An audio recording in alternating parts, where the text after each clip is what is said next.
आप सभी का आपके अपने चैनल मैथ्स विद रविलॉजी में। दोस्तों, आज हम कक्षा 8 की विज्ञान है उसका चैप्टर नंबर 8वां, नाम है कोशिका संरचना और प्रकार्य। इसके जो क्वेश्चन आंसर है वो करेंगे। इंपॉर्टेंट क्वेश्चन के जो साथ में मैं इंपॉर्टेंट नोट्स लगाते जाऊंगा कि ये इंपॉर्टेंट है, आपको वो नोट कर लेना है, उसको अच्छे से याद कर लेना है। तो सबसे पहला सवाल है, इसमें सत्य असत्य बताना है। तो पहला है कि एक कोशिक जीव में एक ही कोशिका होती है। तो ये बिल्कुल सही बात है, क्योंकि ये नाम ही है एक कोशिक, तो उसमें एक कोशिका ही पाई जाएगी। दूसरा है पेशी कोशिका संख्यांकित होती है। देखिए, पेशियाँ जैसे हाथ हो गया अपना, ये हाथ हो गया, तो इसके अंदर जी ये हड्डियाँ टाइप इस तरीके से होती है, जिससे मसल्स बोलते हैं, उठी हुई इस तरीके से रहती है। हाथ को अगर आप दबाओगे तो वो होती है पेशी कोशिकाएँ। तो वो शाखाओं में नहीं होती, वो एक ही लंबी की लंबी होती है। तो ये गलत हो गया। इस प्रकार से नेक्स्ट देखते हैं इसका गया वाला। तो इसमें हमसे पूछा गया है कि किसी जीव की जो मूल संरचना का, जो जीव की मूल संरचना अंग है, तो ये गलत बात है। अंग नहीं, सबसे छोटा कोशिका होता है। तो कोशिका की, अमीबा की आकृति अनियमित होती है। यह बिल्कुल सत्य बात है, क्योंकि अमीबा इस प्रकार से टेढ़ी मेढ़ी इस प्रकार से किसी भी प्रकार की हो सकती है। ठीक है। नेक्स्ट है कि मानव तंत्रिका नामक की चित्र बनाइए और इसके तंत्रिका कोशिकाओं द्वारा जो कार्य किया जाता है वो बताइए। तो सबसे पहले मैं इसके कार्य बता देता हूँ और इसका चित्र मैं आपको बाद में बताऊँगा। इसके कोशिका आमतौर पर एक न्यूरॉन से संदेश का जो आयोजन करती है और बदले में मस्तिष्क के शरीर के विभिन्न भागों को संदेश पहुंचाती है, और इसके विपरीत भी यही काम करती है। तो इस तरह से मस्तिष्क के शरीर को यह नियंत्रित करने का कार्य करती है, और यह इसकी इकाई होती है न्यूरॉन। तो इसका चित्र देख लेते हैं हम अब। इस चित्र को आप देख रहे होंगे। इस चित्र में बता रखे हैं कि इस प्रकार से एक केंद्रक है, बीच में सेंटर, और ये इसको सिनेप्स वगैरह बोलते हैं। इसके बीच में डॉट्स है, जिसको तंत्रिकाक्ष बोलते हैं। ये कोशिका काई है, जिसके अंदर भरा हुआ है, लिक्विड भरा हुआ है एक तरीके से। ये ध्रुमिकाएँ हैं, जो संदेश को जो पहुंचाने का कार्य करती है, यानी कि इसको इलेक्ट्रिक माध्यम से पहुंचाती है। तो ये तंत्रिका का अंतरिम सिरा है। तो इस प्रकार से क्या संदेश मस्तिष्क तक पहुंचने का कार्य होता है। जैसे आप किसी को भी टच करोगे किसी चीज़ को, तो वहाँ से संदेश मस्तिष्क तक पहुंचने का कार्य होगा। तो ये है, इम्पोर्टेंट है काफ़ी। चित्र को अच्छे से याद कर लेना।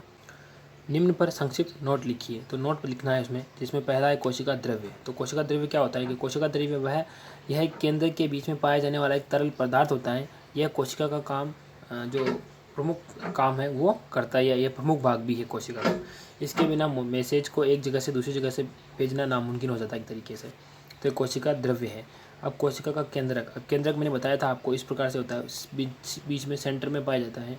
तो यह सेल का मुख्यालय होता है और आमतौर पर आकार में गोलाकार होता है। और इसमें कोशिकाओं की जो आनुवंशिक सामग्री होती है वो होती है हमारे आनुवंशिक सामग्री शरीर में गुणसूत्र के रूप में, डीएनए के रूप में होती है, और यह वहाँ संरक्षित होती रहती है, जो एक पीढ़ी से दूसरी पीढ़ी में पहुँच जाती है। कि जैसे पता है कि पिता की जो शक्ल है वो बच्चे के अंदर आ जाती है, तो वो किस प्रकार से होती है, वो इस प्रकार से जो डीएनए होता है वहाँ जो ये स्टोर कर ली जाती है, इस प्रकार की जानकारी को। नेक्स्ट है कि जो कोशिका के किस भाग में कोशिकांग पाए जाते हैं। तो कोशिकांग कहाँ पाए जाते हैं? कोशिका द्रव्य में पाए जाएंगे। लिक्विड के अंदर कोशिकांग पाए जाते हैं, इस प्रकार से डॉट डॉट तरीके से अंदर पाए जाते हैं। लिक्विड भरा होता है इसके अंदर से। कोशिका में क्रोमोसोम तथा गुणसूत्र कहाँ पाए जाते हैं, उनका कार्य बताइए। ये इंपॉर्टेंट है, और आगे वाले 2-3 क्वेश्चन ओपन भी इंपॉर्टेंट थे। गुणसूत्र के रूप में क्रोमोसोम नाभिक में पाए जाते हैं, जो बीच में सेंटर होता है नाभिक, इस प्रकार से अंदर, तो यह नाभिक में पाए जाएंगे। गुणसूत्र आनुवंशिक सामग्री है जो सभी को संग्रहित करता है और सूचना को एक पीढ़ी से दूसरी पीढ़ी में आगे पहुंचाने का कार्य करता है। तो काफ़ी इंपॉर्टेंट है। सजीवों में जो कोशिका की मूलभूत और संरचनात्मक इकाई कोशिका होती है, तो इसके बारे में आपको बताना है। और यह मैं आपको बता दूं कि यह क्वेश्चन बहुत ज़्यादा इंपॉर्टेंट है, या यूँ कह दूँ इसको 100% इम्पोर्टेंट है। ठीक है। प्रत्येक जीव, जो जीवित जीव है, उसमें कोशिकाएं होती है, और पौधों या जानवर बैक्टीरिया से बना होता है, या कोई अन्य सूक्ष्म जीव, सभी विभिन्न प्रकार के बने होते हैं। जिसमें सेल, बैक्टीरिया जैसे सरल जीव हो गए, उनके पास एक ही प्रकार की कोशिकाएं होती है। जीवित रहने के लिए आवश्यक सभी कार्य को करने के लिए, है ना, इसके लिए भी मूलभूत कोशिका की आवश्यकता पड़ेगी। शरीर के विभिन्न जटिल जो मनुष्य के कार्य हैं उनको करने के लिए विभिन्न प्रकार की कोशिकाएं काम आती हैं। एक साथ ऊतकों और अंगों और अंग प्रणालियों का जो कार्य होता है उसको सही करने में। तो प्रत्येक प्रकार की कोशिकाओं, आकार और कार्य उनके अलग अलग होते हैं। तो इसलिए जो कोशिका हो गई वो सजीवों में कोशिका की मूलभूत संरचनात्मक इकाई हो गई। ठीक है। नेक्स्ट है, बताइए कि क्लोरोप्लास्ट और हरित लवक केवल पादप कोशिका में पाए जाते हैं और दूसरे में नहीं पाए जाते। इंपॉर्टेंट है, ये भी 100% मान लेना इसको। क्लोरोप्लास्ट प्लास्टिड है जो केवल पौधे की कोशिका में पाया जाता है। क्लोरोप्लास्ट में एक हरा पदार्थ जो रंग होता है, जिसे क्लोरोफिल कहते हैं। क्लोरोफिल के कारण ही जो पत्ते होती हैं पत्तियाँ होती है पेड़ पौधों की, उसका रंग हरा होता है। क्लोरोफिल सूरज की रोशनी में क्या करते हैं, भोजन का उत्पादन करते हैं या भोजन बनाने का कार्य करते हैं और उसको विभिन्न भागों में फिर पहुँचाते हैं, जिससे प्रकाश संश्लेषण करते हैं।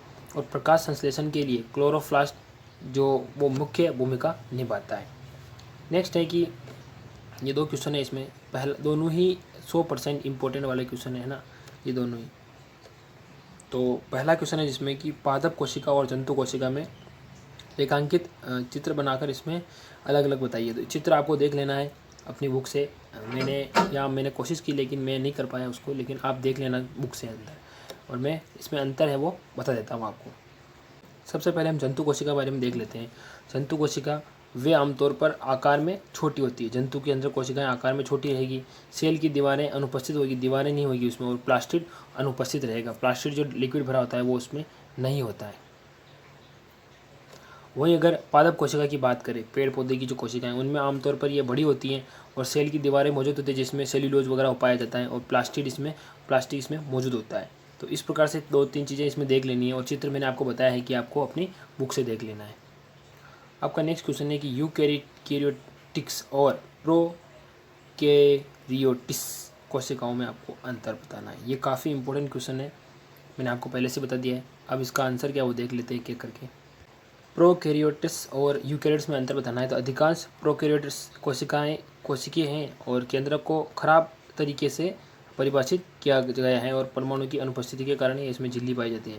न्यूक्लियस अनुपस्थित होते हैं, न्यूक्लियस इसमें नहीं होते हैं, और बैक्टीरिया और नीलहरित शैवाल ये इसके अंदर ये पाई जाती हैं। सेल ऑर्गेनल जैसे प्लास्टिड हो गया, माइटोकॉन्ड्रिया, इसमें ये अनुपस्थित होती हैं।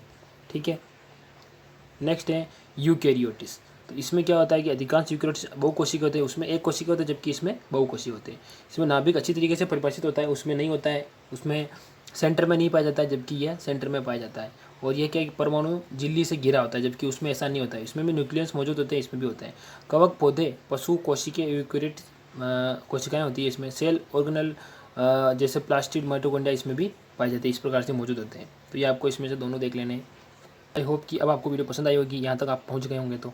और वीडियो पसंद आई तो वीडियो को लाइक जरूर कर दें, चैनल पर नए हैं तो सब्सक्राइब जरूर कर दें उसको, और ताकि आपको इस प्रकार से नॉलेजपूर्ण जानकारी आगे मिलती रहे। हम मिलेंगे अगली वीडियो में किसी नए टॉपिक के साथ या नए चैप्टर के साथ। तब तक आप पढ़ाई करते रहो, अपना ध्यान रखें। जय हिंद।